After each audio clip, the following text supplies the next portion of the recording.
La famille des vidéoprojecteurs Samsung The Premier accueille un nouveau venu d'un genre quand même bien différent de ceux qui sont déjà en place, déjà commercialisés depuis plusieurs années, depuis les LSP7 et LSP9. Ces vidéoprojecteurs à ultra courte focale, plutôt imposants, accueillent désormais un petit modèle appelé The Premier 5, qui a été en fait dévoilé au CES de Las Vegas en janvier dernier, pour la seconde fois, à vrai dire, puisqu'on en avait déjà vu certaines publications lors de l'édition 2024 de ce salon américain. Donc un lancement qui a été retardé, temporisé, et cette fois-ci, c'est la bonne. Il devrait bel et bien débarquer sur le marché français. Pour ma part, j'ai pu le découvrir, parce que je n'étais pas au CES en janvier dernier, j'ai pu le découvrir à l'occasion de l'événement européen de Samsung organisé à Francfort. Donc c'était l'occasion de découvrir cette nouveauté et bien d'autres d'ailleurs, puisque j'ai pu aussi voir les TV, et je vais y revenir dans des vidéos. Je vais bientôt découvrir, même aux côtés de Samsung France, les prix et tous les détails sur ces modèles de 2025. Donc des vidéos à venir sur le line-up TV. Et pour The Premier 5, eh bien, ça a été quand même l'occasion de se faire une découverte rapide que je tenais à partager avec vous parce que, eh bien, elle m'a néanmoins permis de me faire une première idée sur l'extension de cette gamme et l'orientation qui est aussi imaginée par Samsung. On a une gamme The Premier qui regroupe des vidéoprojecteurs à ultra courte focale jusque même un modèle 8K. Donc, on est clairement sur produit petit format qui va avoir une particularité de projeter une image qui devient tactile. Enfin, pas tout à fait. Je vais vous expliquer. The Premier 5 est en fait livré avec un support spécifique dans lequel, eh bien, on enchâsse, on enferme tout simplement le vidéoprojecteur, on le prend de part et d'autre, et puis on se retrouve avec ce support qui permet de installer le vidéoprojecteur, comme vous le voyez, avec la lentille vers le bas. Et comme il s'agit pour The Premier 5 également d'un modèle dit à ultra courte focale, le seul fait qu'il soit surélevé de ces quelques 20 cm environ, selon moi, suffit à projeter une image de 40 pouces environ sur une surface plane, ce qui équivaut donc à une image d'1 mètre de diagonale. C'est plutôt pas mal et c'est d'ailleurs la taille maximale pour que cette fonctionnalité de surface tactile reste opérationnelle.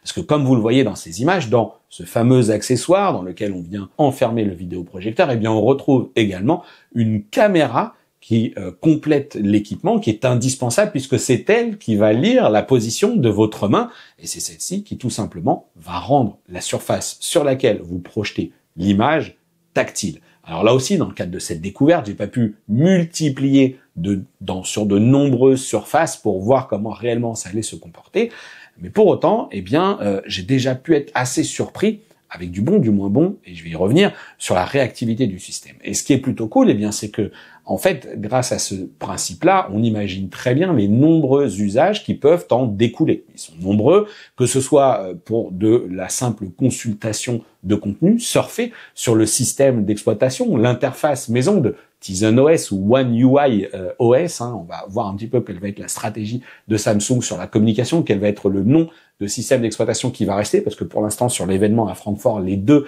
persistaient. Donc, on va pouvoir surfer sur l'interface du vidéoprojecteur, donc lancer tous les services connectés que l'on connaît d'ores et déjà. Et puis, on va aussi pouvoir utiliser, visiblement, The Premier 5 en lien avec un smartphone. On pense, c'est vrai que c'est un peu cliché de se dire, imaginez, vous êtes en train de faire une recette de cuisine, vous avez le projecteur, vous voulez justement diffuser la recette de cuisine avec la vidéo sur votre plan de travail.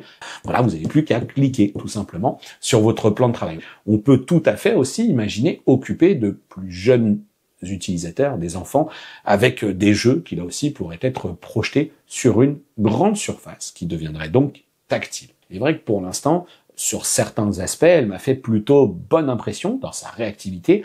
Je ne l'ai pas trouvé particulièrement faillible, mais on peut aussi supposer que Samsung a fait le nécessaire pour qu'elle soit dans des conditions d'utilisation entre guillemets un peu idéales, pas trop de luminosité. Est-ce que les différentes surfaces également vont perturber l'utilisation du produit? Je ne pense pas. C'est une caméra qui lit l'emplacement de vos mains. Est-ce que le produit aussi sera amené à évoluer par le biais de mise à jour lorsqu'ils s'identifieront peut-être certaines failles? J'ai plutôt été agréablement surpris par le comportement avec cette réactivité qui m'a semblé satisfaisante. En revanche, la projection elle-même est d'une qualité très quelconque. Quand on commence à déplacer un petit peu l'image tactile rapidement, on voit bien qu'on est sur une puce DLP qui ne doit pas être très très très grande, et forcément ça provoque soit tantôt des effets de grille, tantôt des effets de déformation, on a de la saccade, on voit apparaître certaines choses. Donc oui, ça va faire partie, je pense, des quelques concessions qu'il va falloir faire lorsqu'on va manipuler cette image, mais bon, je tenais quand même d'une certaine manière à saluer la réactivité qui reste bonne. Concernant cette fois-ci la projection des contenus multimédia. Bon, vous doutez bien qu'il y a plusieurs facteurs qui font que je ne vais pas vous livrer un quelconque verdict particulier et particulièrement précis. Naturellement, il aurait fallu que je puisse varier déjà les contenus. Bon, ça, ce n'est pas franchement possible quand on fait un aller-retour dans la journée à Francfort et que un produit comme The Premiere 5, je vous le cache pas, c'était pas non plus ma priorité sur place. Accessoirement, j'avais tous les autres téléviseurs devant les yeux à découvrir et donc j'ai un petit peu capitalisé là-dessus, surtout qu'on avait une session technique également qui nous était prévue. Je vous en reparlerai bientôt aussi. Néanmoins, j'avais une zone de projection.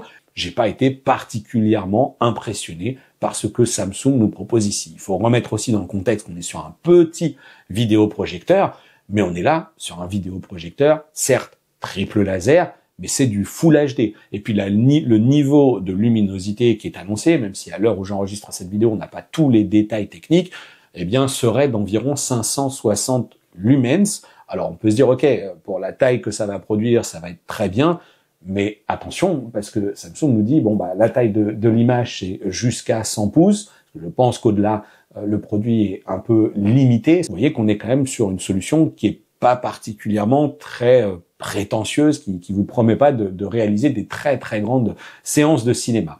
Bon, il faut noter aussi que sur la partie connectique, eh bien, on a deux prises micro HDMI et une prise USB Type C. Faut pas vous attendre à retrouver là-dessus du HDMI plein format au vu de la petite taille du vidéoprojecteur. Donc en gros, c'est une plateforme qui ne promet aucune performance particulière, mais qui coche quelques cases qui, selon moi, aujourd'hui, font partie un petit peu ce que j'appelle ce fameux socle technique fonction du tarif de rigueur. C'est-à-dire qu'on ne peut pas passer outre. Et comme on peut le voir à l'image ici, eh bien, j'ai pu manipuler The Premiere 5 et on voit que les capteurs qui sont chargés de corriger la géométrie automatiquement des projections, géométrie et mise au point, eh bien, le font plutôt bien. Il y a assez peu de latence, c'est pas toujours parfait, mais encore heureux qu'on retrouve sur ce vidéoprojecteur tout ce qui va bien pour corriger l'image, et donc ça va pas passer systématiquement par des menus d'ajustement. Ils seront là, je fais assez peu de doute là-dessus, ils seront là pour peaufiner, affiner, que ce soit les sujets de réglage de géométrie et de mise au point, mais on a néanmoins, comme sur une grosse majorité aujourd'hui des produits, eh bien un dispositif de réglage automatique qui va nous faciliter la vie. Donc vous l'aurez compris que dans l'ensemble, eh bien cette découverte de The Premiere 5, c'est presque une réponse à une curiosité en me disant tiens c'est marrant, qu'est-ce que Samsung prévoit après des gros modèles, après un freestyle également qui lui aussi a évolué sur une seconde version, comment Samsung voit cette gamme et comment il l'a fait évoluer. Donc ça passe par ce fameux The Premiere 5 qui reste selon moi quand même un produit assez modeste, jusque dans l'équipement audio, qui va, je pense, s'en sortir correctement. Mais attention, c'est correctement à hauteur du produit avec une enceinte 10 watts intégrée. Ça va pas faire des miracles. Voilà, donc affaire à suivre. Actuellement, je n'ai pas encore de fiche technique, je l'ai peut-être déjà dit. J'estime qu'il mesure environ 15 cm de côté par 20 cm de hauteur, en tout cas lorsqu'il est dans sa position normale, c'est-à-dire pas dans son accessoire qui permet de positionner l'entille vers le bas. Et puis son poids m'a semblé assez contenu, en tout cas suffisamment pour envisager de l'emporter assez facilement avec soi, que ce soit chez des amis, dans le jardin, bref, ce genre de configuration, bien que, attention, il faut naturellement l'alimenter électriquement, il n'est pas doté de batterie. Donc The Premiere 5, comme je l'ai dit, eh bien s'intercale entre le modèle Freestyle de seconde génération, qui je le rappelle quand même est lui actuellement affiché à 799 € prix public, mais on sait que Samsung applique régulièrement des offres spéciales, des ODR, etc. Et puis, il est en dessous aussi, cette fois-ci, il est au-dessus de The Freestyle seconde génération, mais il est en dessous des produits comme LPU 7D et LPU 9D, dont je vous ai parlé notamment dans le cadre de l'IFA, ces produits home cinéma, cette fois-ci, c'est produit cinéma, parce que home cinéma, vous allez penser plutôt aux vidéoprojecteurs fond de salle, mais ça, aujourd'hui, c'est ultra courte focale. Ils ont été régulièrement appelés laser TV, mais je pense qu'on peut aussi considérer qu'on est dans du home cinéma, donc ultra courte focale, qui sont respectivement LPU 7D et LPU 9D proposés à 2500 et 4000 euros quand même. Donc vous voyez que là aussi Samsung, même sur ce segment de produit, eh bien a un positionnement tarifaire assez sérieux par rapport à tout ce qui arrive en face, notamment du côté des constructeurs chinois. Voilà, donc c'était un petit zoom, parce que le souci pour moi, c'est que le prix de première 5, qui devrait être définitivement connu dans ce début du mois d'avril, je viens de demander à l'instant, on est le 27 mars exactement, on m'a dit le prix n'est pas encore arrêté pour la France, mais ce qui a été évoqué au moment du CES à Las Vegas, c'était quand même des tarifs aux alentours des $1900. Autant vous dire que je trouve ça vraiment cher. Alors certes, il y a une originalité dans tout ça avec cette partie tactile, mais on sait qu'il va y avoir N alternatives dans ce format-là. Elles seront sans doute pas tactiles, mais clairement, moi, à ce niveau de prix, je vais plutôt commencer à faire l'impasse sur le tactile. Je vais aller chercher des produits ultra HD par vobulation. On sait qu'il y a beaucoup de concurrents. Je vous ai parlé de Xgimi, par exemple. Je vous parlerai très bientôt de BenQ, dès que la vidéo sera en boîte avec le GP520.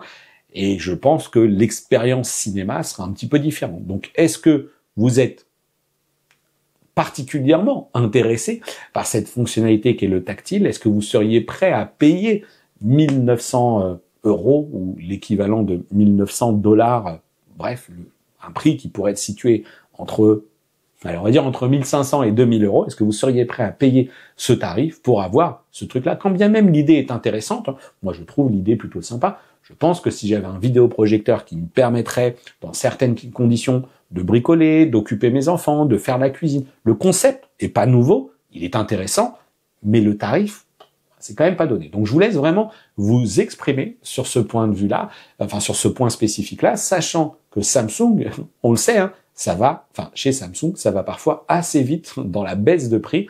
Donc sur le sujet du tarif, eh bien, il va falloir patienter. Est-ce que ça va être un produit qu'on va payer cher pour sa compacité et son originalité, ou est-ce que ça va être un produit pour lequel bon nombre d'entre vous vont attendre parce qu'ils sont séduits par le concept, mais qu'ils auront un prix psychologique, une barrière psychologique tarifaire à ne pas dépasser? C'est là que je vous dis vraiment, exprimez-vous. Voilà.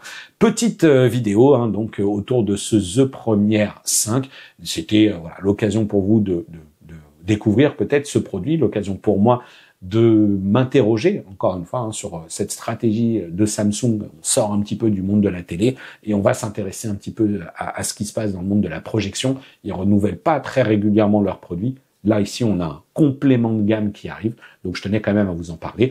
N'hésitez pas, maintenant, réagissez dans l'espace commentaire. Vous pouvez me retrouver aussi sur mes réseaux sociaux avec le QR code notamment qui s'affiche à l'image. Sinon, ça se passe dans la description. C'est notamment aussi dans la description que vous retrouverez tous les liens pour nous rejoindre. Pourquoi pas aussi sur le groupe de discussion Discord. C'est là qu'on échange le plus, je pense. Et puis, je pense qu'il va très très vite aussi devenir très actif parce qu'on a toutes les annonces de gamme de TV qui sont faites là dans les prochaines semaines, donc ça va pas mal bouger. Alors n'hésitez pas à nous rejoindre. Allez, je vous dis à très très bientôt pour une prochaine vidéo sur la chaîne et d'ici là portez-vous bien. Ciao.